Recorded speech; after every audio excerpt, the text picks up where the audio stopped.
अस्सलामुअलैकुम viewers, welcome to my channel. कैसे हैं आप सब? आई होप आप सब ठीक होंगे। तो आज मैं आपके साथ बहुत ही मज़ेदार सी और झटपट सी बनने वाली कड़ी पकौड़ा की रेसिपी शेयर करूंगी। तो आज मैं आपके साथ सारी टिप्स एंड ट्रिक्स भी शेयर करूंगी कि आपके कड़ी में पकौड़े सख्त क्यों हो जाते हैं और बहुत ही नरम से आपके पकोड़े रहेंगे कड़ी में। तो बहुत ही ज़्यादा मज़ेदार होने वाली है वीडियो, तो आपको एंड तक लाजमी देखनी है। रेसिपी पसंद आए तो लाइक कर दीजिएगा, शेयर कर दीजिएगा। तो आइए बनाना स्टार्ट करते हैं। बिस्मिल्लाहिर्रहमानिर्रहीम। आधा किलो दही लिए मैंने, 5 से 6 लहसुन के जवे हैं, 1 इंच का जो है अदरक का टुकड़ा है, साबित ही है। एक मैंने प्याज ली है, इसको मैं ब्लेंड कर लूँगी। आप जूसर वाले ब्लेंडर में भी ब्लेंड कर सकते हैं, जग में। मेरे को इससे ज़्यादा आसान लगता है, मैं इसलिए इसमें कर रही हूँ। कोई बात नहीं है, आप इसको जग में भी ब्लेंड कर सकते हैं।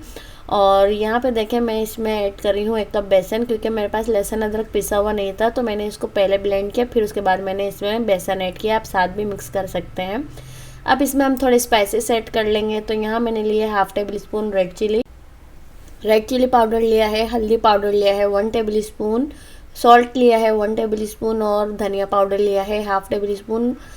स्पाइसेस आप अपनी मर्ज़ी से कम ज़्यादा कर सकते हैं। मिक्स कर लेंगे। तो इसकी जो है मिक्सिंग करने के बाद हम इसको रख देंगे पकने के लिए। और इसमें सबसे पहले मैंने ऐड कर दिया कढ़ाई में, खुली कढ़ाई में 5 से 6 जो है कड़ी पत्ते ऐड कर दिए हैं। 3 टेबल स्पून ऑयल के साथ, एक तड़के के साथ हम इसको पकने के लिए रखेंगे। तो इससे बहुत अच्छा फ्लेवर आता है। कड़ी को बनाने के बहुत ज़्यादा तरीके होते हैं, बहुत सारे तरीके होते हैं, अलग अलग तरीके से बनती है। तो यहाँ मैं इसमें 2.5 लीटर पानी ऐड करूँगी। पानी जितना ज़्यादा अच्छा ऐड कर सकते हैं आप कर लीजिए, ज़्यादा भी ऐड नहीं कर दीजिएगा वरना फिर पकने में मसला होगा। तो यहाँ पे देखें, यहाँ पे मैंने पकने के लिए रख दिया है। इसको तकरीबन 1 से 1.5 घंटे के लिए कुक करूँगी मैं। इसको पकते हुए देखें 45 मिनट हो गए हैं। मैं इसको तकरीबन 15 से 20 मिनट और कुक करूँगी।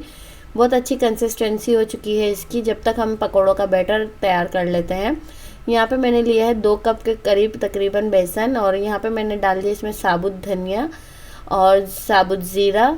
और यहाँ पे मैं रेड चिली ऐड कर रही हूँ, हल्दी पाउडर मैंने ऐड कर दिया। इसमें सोडा ऐड करूँगी मैं 1/2 टीस्पून, इससे सॉफ्ट अच्छे से हमारे फुले फुले से पकोड़े बनेंगे। प्याज ऐड कर रही हूँ। कुछ लोग इसमें प्याज, हरा धनिया वगैरह ऐड नहीं करते हैं, पर फ्लेवर बहुत अच्छा हो जाता है जब ये सब चीज़ें ऐड होती हैं। कुछ लोग इसमें आलू भी बारीक कट करके ऐड करते हैं, आप चाहें वो भी कर सकते हैं।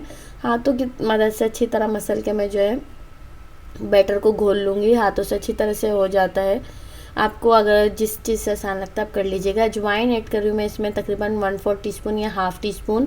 इससे क्या होगा, डाइजेस्ट हो जाता है आसानी से और ना भारीपन नहीं लगता है कड़ी खाने के बाद, और पकौड़ों में बहुत अच्छी खुशबू भी आती है। नमक मैंने अभी ऐड नहीं किया है। तो यहाँ देखें 15 मिनट हो गए थे कड़ी को पकते हुए। तो मैंने एक पैन रख दिया जिसमें मैंने ऑयल अच्छी तरह गर्म कर लिया। ज़्यादा तेज़ गर्म नहीं है, आप देख सकते हैं मैंने पकोड़े डाले हैं। तो ये मीडियम टू लो फ्लेम पे मैं कुक कर रही हूँ, ताकि अच्छी तरह अंदर से कुक हो जाए हमारे पकोड़े।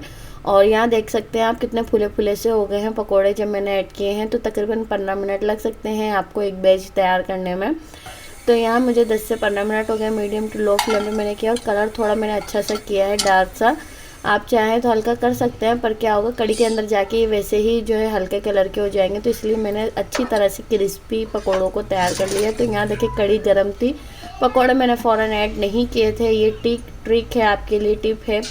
तो यहाँ पे क्या है, मैंने पकोड़े ऐड किए हैं बाद में, क्योंकि इससे क्या होगा, सॉफ्ट रहेंगे। यहाँ पे मैंने ले लिया तकरीबन 1 कप ऑयल, या उससे भी कम ले सकते हैं आप। तो मैंने प्याज को फ्राई होने के लिए रख दिया। तो यहाँ पे मेरे से वीडियो मिस हो गई, मैंने इसमें ऐड कर दी थी कड़ी पत्ते तकरीबन 15 से 20 अदद ऐड किए हैं। लाल मिर्च ऐड कर दी थी और ज़ीरा ऐड कर दिया था 1 टेबल स्पून। और इसका अच्छा सा तड़का लगा लेंगे। प्याज का तड़का भी लगाया है मैंने इसमें, बहुत अच्छा खुशबू आती है और बहुत अच्छा फ्लेवर भी आता है। तो आप चाहें तो ऐड कर सकते हैं। तो अगर आपको मेरी रेसिपी पसंद है तो लाइक कर दीजिएगा, शेयर कर दीजिएगा और चैनल को सब्सक्राइब कर लीजिएगा। फिर मिलेंगे इंशाल्लाह एक नई रेसिपी के साथ। तब तक के लिए अल्लाह हाफिज़।